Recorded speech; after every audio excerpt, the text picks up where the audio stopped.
मुजफ्फरनगर के मंसूरपुर हाईवे पर आरटीओ विभाग और खनन विभाग की संयुक्त टीम ने बड़ी कार्रवाई करते हुए ओवरलोडिंग के खिलाफ एक बड़ा अभियान चलाया। इस दौरान 10 ओवरलोड ट्रकों को मौके पर ही पकड़ा गया और कांटा करवाकर चालान काटे गए। विभाग ने इन सभी ट्रकों पर कुल 10,42,000 रुपए का भारी भरकम जुर्माना लगाया है। कार्रवाई के बाद सभी ट्रकों को सीज करके पुलिस के सुपुर्द किया गया, जिसके बाद पुलिस ने भी उन्हें अपने कब्जे में ले लिया। इस संयुक्त अभियान से पूरे ट्रांसपोर्टरों में हड़कंप मचा हुआ है और विभाग ने साफ संकेत दिया है कि ओवरलोडिंग पर अब सख्त कार्रवाई जारी रहेगी।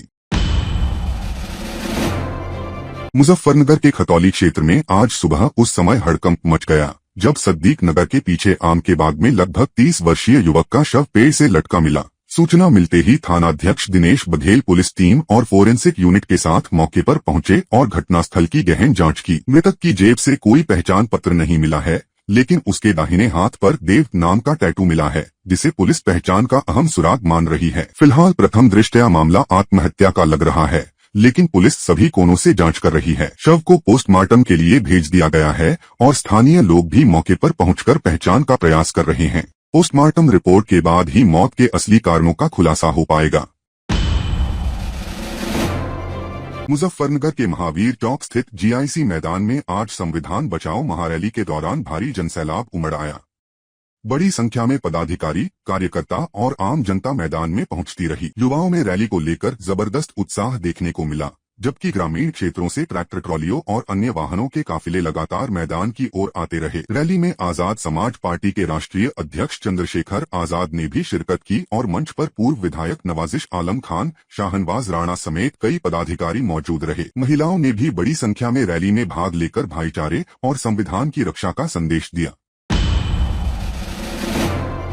मुजफ्फरनगर में किसान आंदोलन को 5 वर्ष पूरे होने पर संयुक्त किसान मोर्चा के आह्वान पर किसानों ने जोरदार धरना प्रदर्शन किया। भारतीय किसान यूनियन के जिला अध्यक्ष नवीन राठी के नेतृत्व में किसानों ने एसडीएम को महामहिम राष्ट्रपति के नाम विस्तृत ज्ञापन सौंपा। ज्ञापन में कुल 10 सूत्रीय मांगे शामिल रहीं, जिनमें स्मार्ट मीटर का विरोध, ट्यूबवेल पर मीटर न लगाने, गन्ना रेट बढ़ाने और लंबित भुगतान कराने की मांग मुख्य रही। खाद की किल्लत के चलते गेहूं की उपज पर पड़ रहे असर और आवारा पशुओं ने किसानों की मुश्किलों को बढ़ा दिया है। किसानों का कहना है कि जब तक समस्याओं का समाधान नहीं होता, संघर्ष जारी रहेगा। देखिए, आज एसकेएम के आह्वान पर ज्ञापन दिया गया।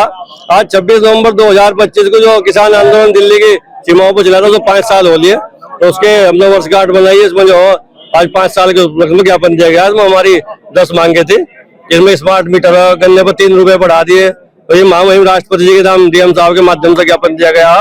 एक ये निर्गारणी का पुल जो बंद कर दिया गया, किसानों को 10 किलोमीटर का चक्कर काट के वहां आना पड़ रहा, बहुत दिक्कत किसानों को हो रही है। उसमें हमारी यही मांग है, जल्दी से जल्दी वो पुल बनवाया जा। 3 रुपए गन्ना ढुलाई पर बढ़ा दिए, जब 30 रुपए बता रहे आप गन्ने का रेट बढ़ाया, 3 रुपए वहां कम कर दिया आपने, तो 27 रुपए रह गए हो, तो क्यों ढोल पीट रहे? 30 रुपए बढ़ाया हमने, 27 रुपए को आप कि भाई 27 रुपए बढ़ाए।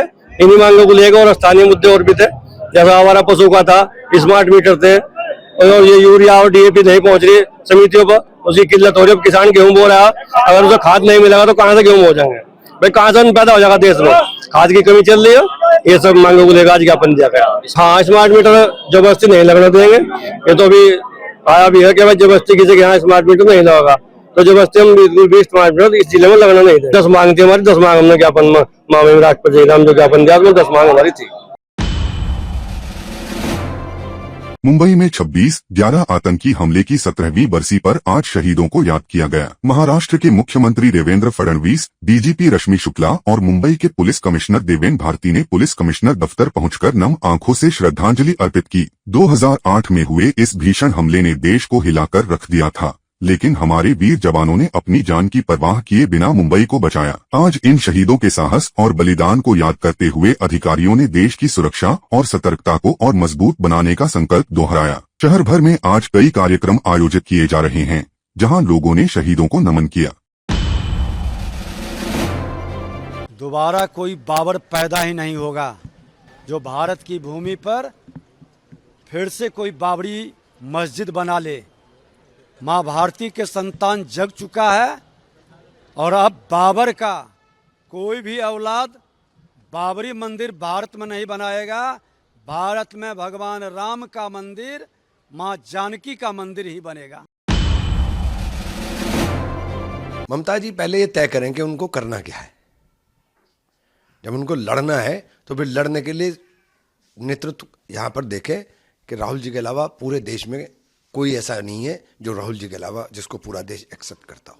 हम लोग लगातार SIR के ऊपर पिछले सदन में आपने देखा था क्या हो रहा था। अभी तो बिहार के घुसपैठी बताओ पहले गिरिराज बाबू कि वो कहाँ गए। वो 67 लाख लोग काटे, 21 लाख मर्द थे, लेकिन वो जो बकाया बचे 48-49 लाख वो कहाँ हैं?